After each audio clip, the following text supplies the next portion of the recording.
ജീവന്റെ ഉടയവനും പരിപാലകനുമായ ദൈവമേ, ഉണ്ടാകട്ടെ എന്നൊരൊറ്റ വാക്കിനാൽ ലോകത്തെ അങ്ങ് സൃഷ്ടിച്ചുവല്ലോ. സ്വന്തം ഛായയിലും സാദൃശ്യത്തിലും മനുഷ്യന് ജന്മം നൽകിയ കർത്താവേ, അങ്ങയുടെ സൃഷ്ടികർമ്മത്തിൽ ഞങ്ങളെ പങ്കാളികളാക്കുകയും ചെയ്തു. വിവാഹ ജീവിതാന്തസ്സിലൂടെ സ്നേഹം പകരുവാനും ജീവൻ നൽകുവാനും ഞങ്ങളെ ക്ഷണിച്ച അങ്ങേക്ക് നന്ദി പറയുന്നു. ദാമ്പത്യ ജീവിതം സന്താന സൗഭാഗ്യത്തിലൂടെ അർത്ഥപൂർണമാക്കാനുള്ള ഞങ്ങളുടെ ആഗ്രഹത്തെയും തീവ്രമായ ദാഹത്തെയും അങ്ങയുടെ മുൻപിൽ സമർപ്പിക്കുന്നു.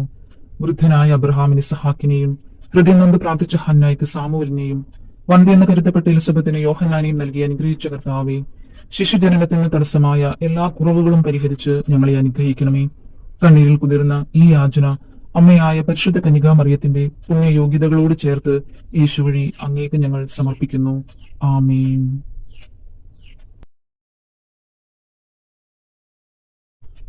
ജീവന്റെ ഉടയവനും പരിപാലകനുമായ ദൈവമേ, ഉണ്ടാകട്ടെ എന്നൊരൊറ്റ വാക്കിനാൽ ലോകത്തെ അങ്ങ് സൃഷ്ടിച്ചുവല്ലോ. സ്വന്തം ഛായയിലും സാദൃശ്യത്തിലും മനുഷ്യന് ജന്മം നൽകിയ കർത്താവേ, അങ്ങയുടെ സൃഷ്ടികർമ്മത്തിൽ ഞങ്ങളെ പങ്കാളികളാക്കുകയും ചെയ്തു.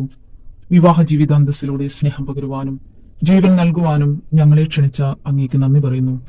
ദാമ്പത്യ ജീവിതം സന്താന സൗഭാഗ്യത്തിലൂടെ അർത്ഥപൂർണമാക്കാനുള്ള ഞങ്ങളുടെ ആഗ്രഹത്തെയും തീവ്രമായ ദാഹത്തെയും അങ്ങയുടെ മുൻപിൽ സമർപ്പിക്കുന്നു. വൃദ്ധനായ അബ്രഹാമിന് ഇസഹാക്കിനെയും ഹൃദയം നൊന്ത് പ്രാർത്ഥിച്ച ഹന്നായ്ക്ക് സാമുവലിനെയും വന്ധ്യെന്ന് കരുതപ്പെട്ട എലിസബത്തിനെ യോഹന്നാനെയും നൽകി അനുഗ്രഹിച്ച കർത്താവേ, ശിശുജനനത്തിന് തടസ്സമായ എല്ലാ കുറവുകളും പരിഹരിച്ച് ഞങ്ങളെ അനുഗ്രഹിക്കണമേ. കണ്ണീരിൽ കുതിർന്ന ഈ യാചന അമ്മയായ പരിശുദ്ധ കന്യകാമറിയത്തിന്റെ പുണ്യയോഗ്യതകളോട് ചേർത്ത് യേശു വഴി അങ്ങേക്ക് ഞങ്ങൾ സമർപ്പിക്കുന്നു. ആമേൻ.